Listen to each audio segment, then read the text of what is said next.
moved to London last year. Just crossing out all my questions. And there goes the entire interview. No, it's cool. Michael Shafar, good to meet you, man. Mate, thanks for having me. Good to take you in visually. Welcome to the Comedy Lounge. Welcome to the Comedian Interviews. Mate. I want to give a little a spiel, if you will, Please. like a running bio. You're a Jewish Australian comedian. You called Melbourne home, but you've just informed me that you've moved to London. Just moved to London. Last year. You Good had research. a career in law that you valiantly left behind to entertain the masses worldwide. And here you are, gracing us with your presence. Thank you so much. Wasn't much of a career in law. Wasn't much of a career? Well, I did like a clerkship, which is like 3 or 4 weeks at a law firm. And by the end of it, me and the law firm were like, this isn't for you, is it? And I was like, yeah. There wasn't much of a career. But technically a lawyer, I guess. There you go. So don't ask me for legal advice, but I can technically call myself a lawyer, which is exciting. That is exciting. Makes my mother happy. I was just going to ask. I was going to say, what was the motivation behind getting the law degree? Was it pressure from the parents? I hate to assume, but was that what was going on? Well, I actually did like studying. I actually enjoyed being at uni and studying and stuff. And then, but then towards the end of like the degree, I was like, I'm not going to be a lawyer. But my parents were like, just have the degree. Just finish the degree. It's good to have it. So I just finished it, got like qualified. But have no interest in actually doing anything legal. Yeah, I if anyone asked me for legal advice, they would be very, very stupid. They're going straight to jail. Yeah. You're like, did you do it? That's the first thing. He got 10 years in jail for a parking ticket? Who was his lawyer? Michael Shafar. He's good. He's terrible. So you get the law degree, but how, like, is comedy in the back of your mind the whole time as you're sort of progressing this? What was your origin with comedy? When was the first time you recall seeing stand-up? Oh, first time I recall seeing stand-up. My dad used to take me and my brother to the comedy festival, Melbourne Comedy Festival, like every year. We go and see like 1 show or 2 shows a year. And the first show I think I remember seeing was the Umbilical Brothers. Right. Like maybe when I was like 13 or 14 years old. And I just remember being blown away by the show and like what they were able to do. It's weird that like that was like my first introduction to like comedy, because that's not stand-up comedy. That's just, I don't even know what you call it. I was going to say, I see the early influences in your Yeah. style today. Yeah, if anyone's seen me knows that I do a lot of hand puppets, I do a lot of screen stuff, a lot of illusion stuff. But I just fell in love with comedy. And then like I think we saw like Stephen K. Amos the following year, and he does more like straight stand-up. And yeah, I just kind of fell in love with it probably in like my teenage years, I would say. Right, and then you're absorbing comedy, you're watching it sort of passively, and then when is the first time that you get up and try stand-up comedy for yourself? Was it post-law degree? It was like just as I was kind of finishing. So it was like 2014. I had always like, been too afraid to do comedy because like the fear of failure is obviously, and humiliating yourself publicly is like a huge barrier. But yeah, then eventually it was just like, well, the fear of failing at comedy was overtaken by the fear of becoming a lawyer. So I was like, that's more scary than bombing at an open mic. So I went to an open mic in Richmond, in Melbourne, a place called Station 59, RIP. I don't think it exists anymore, probably for the best. I think it was like a den for heroin addicts. Terrible place. But was the first time I technically did a gig and did like 5 minutes, brutally bad. I got like a few pity laughs, but and that was enough to kind of get me to continue doing it. So yeah, shame on those 4 people in the crowd for giving me some pity laughs, because if they had just been silent the whole way through, I could have just lived a happy, regular life as a lawyer. They fueled you. They gave me enough to keep doing it. So yeah, that was my first gig. And then I started taking it very seriously. I finished my law degree on exchange in Washington, DC. And I had it was like my final semester of uni. And I was just like knocking off some bullshit electives over in Washington, DC. And so I had very little class time. So basically I was just like at open mics every night, a couple of spots a night at all the open mics in Washington, DC. So I kind of started really taking it seriously in America. Wow. And what was the parents' opinion? I mean, you did exactly what they asked. They said, just get it. You just got it. Yeah.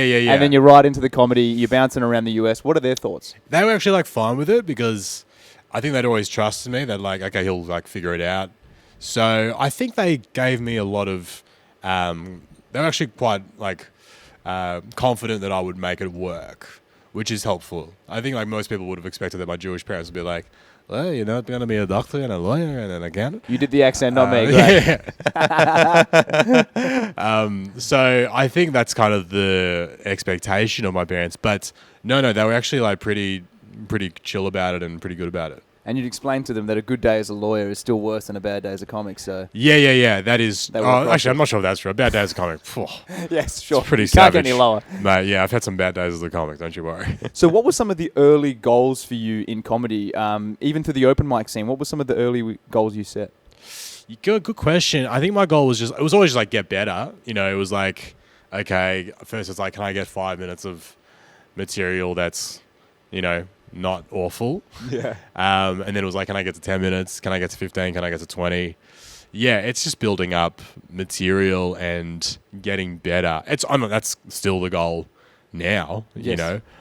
It's always the goal. It's just to get better. I just think when you're at like the open mic level, you know, it's about building up one line. You know, it's like if I ever got 10 minutes, that would be crazy. And now it's like, shit, I got to write a new hour every year because I'm trying to tour a new show every year. So the goal is always to get better. It's just that I guess the expectation you put on yourself increases over time. That simple goal of just always getting better. I mean, a lot of the greats, a lot of career comics over 20, 30 years say the same thing. But have you felt yourself get pulled off that course before? Chasing, I don't know, TV time or sort of these more material goals? To be honest, not really. Like, I've always been like, I've just got to get good at stand-up. Like, and that's always been like my number one priority. I think now, just because like now a lot of people like find their audience on social media, I've in the last couple of years, I've realized that you also have to be doing online content as well, because otherwise you can be really great at stand-up, but if no one knows that you're good at stand-up, or no one knows you're funny or has heard your name, like it's pointless because no one's going to come and buy a ticket to see you. So I feel like, you know, doing the online stuff is a bit of a distraction from just doing pure stand-up because it's not the same discipline. Like being funny on the internet for 30 seconds is very different to being funny on stage for 30 seconds. So that's somewhat of a distraction to doing stand-up, but it is a necessary part of the job now. So I guess I just try to be doing both of those things because you got to have an audience and you got to be good. So, you know, I just try to do both of those things. And what's the writing process like for you? It's always different for every comic. Are you a voice note guy? Do you stare into the void on a laptop and just force the funnies to come? I usually I'll try a bit out on stage to a group of unsuspecting punters who are going to be very disappointed. And I try it on them. I just see how they react. Do they laugh a bit? Is there a bit of like a pullback? Like, do they like pull back on the bit? You know, you just gather information, and then I always listen back to that, and I'm like, is there something in this bit? And I try to listen back and just develop the bit based on how the crowd reacted, and you know, if it kind of, I'll try and do it like 3 or 4 times before I decide whether or not it's worth pursuing or just putting it down and never saying that again. Are there any bits that were incredibly painful for you to part with, that didn't work, that you just wish you could have got off the ground, that you held on to for a long time? Oh, man. Yeah. I mean,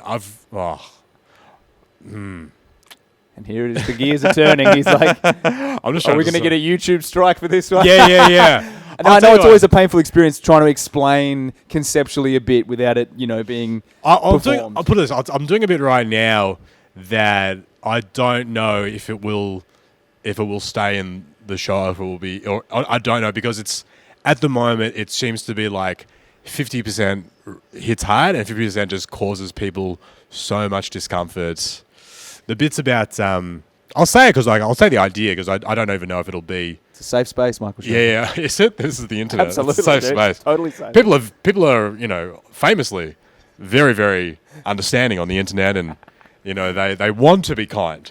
No, the bits about how like following, I talk about how like the referendum in Australia and and I talk about how I think we don't give Indigenous people enough credit for not being terrorists, because. So you could see how this could already get a lot of people offside. I fall into one of the 50%. I'm not going to say who, but please go on. But like, and the idea that I want to explore is how, you know, there's a lot of people become terrorists quite easily. Like you look at like these Nazis who get radicalized. It's like they're one YouTube video away from like doing Heil Hitlers. Of course. You know, but then like you look at Indigenous people and it's like, well, they've been through so much shit, like genocide, dispossession, whatever, and not a single Aboriginal terrorist in history. And I kind of advocate for Indigenous people to start committing acts of terror. I see. It's a call to action. It's a call to action. And a lot of, and you know, somewhat legally you might call that incitement. Yeah, and that's fine. A lot of people in the crowd are very, very confused and often terrified and uncomfortable when I bring up this idea. I think you've got to give yourself more credit. I think a lot of people are just silently stewing in the truth of what you've just presented to them. I hope so. I hope that's how I'll interpret their silence. You're silently stewing in the truth is it's a nice name for a show, by the way. Show, silently stewing in the truth. That's my favorite term for bombing I've ever heard. Yeah. I didn't bomb. They were just silently stewing in the truth. I want to take a bit of a left turn and drop it into a more serious note. But obviously through your journey through comedy as well, you went through like quite a personal adversity with a cancer diagnosis. Yeah. I got testicular cancer back in 2017, which was obviously very surprising and shocking and upsetting and pretty awful thing to go through.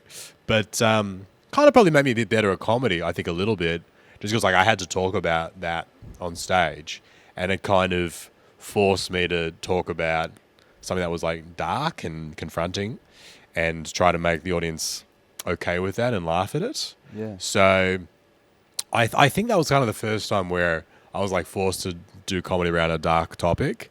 And since then, I've been like, well, that's the thing that I like to talk about. I like to talk about dark stuff. The problem solving of that. Hence, you know, Aboriginals becoming terrorists is kind of course, like... the call to action. So callback. So really, if you're upset with that bit, it's kind of because I had cancer. So, you know, I think you should cut me some slack, you know. The cancer card is eternal. It's a great card. It's like that one.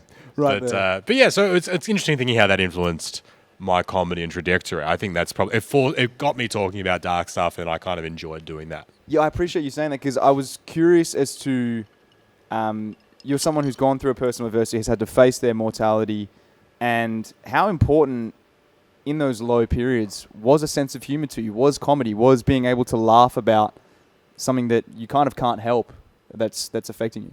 Yeah, it's so important. Like I just think like mentally, psychologically, like if you can laugh at something, it feels very manageable. It feels like it's not as scary. You know, if you can crack a joke about it, all of a sudden you feel like everything's going to be okay. So, yeah, and also, so that's one thing. And then also the other way it was helpful was like, well, it's like you go through this awful thing. You're like, well, what's the purpose of this? Like, what's the meaning of all this? And if I can turn it into like stand up and use it for the stage, then at least I'm like, well, you know, it served some purpose. At least I got 10 minutes out of it. Do you know what I mean? Like, it sounds crazy, but just the idea of finding some use for it is kind of also helpful psychologically. I think only comedians could like get diagnosed with cancer and be like, oh, this could be useful to me. There's not many. I don't like if I was a lawyer and got cancer, I'd be like, well, I can't use this at all. Do you know what I mean? So I think that was also, that was helpful for sure. Using the pain, it's not just pain.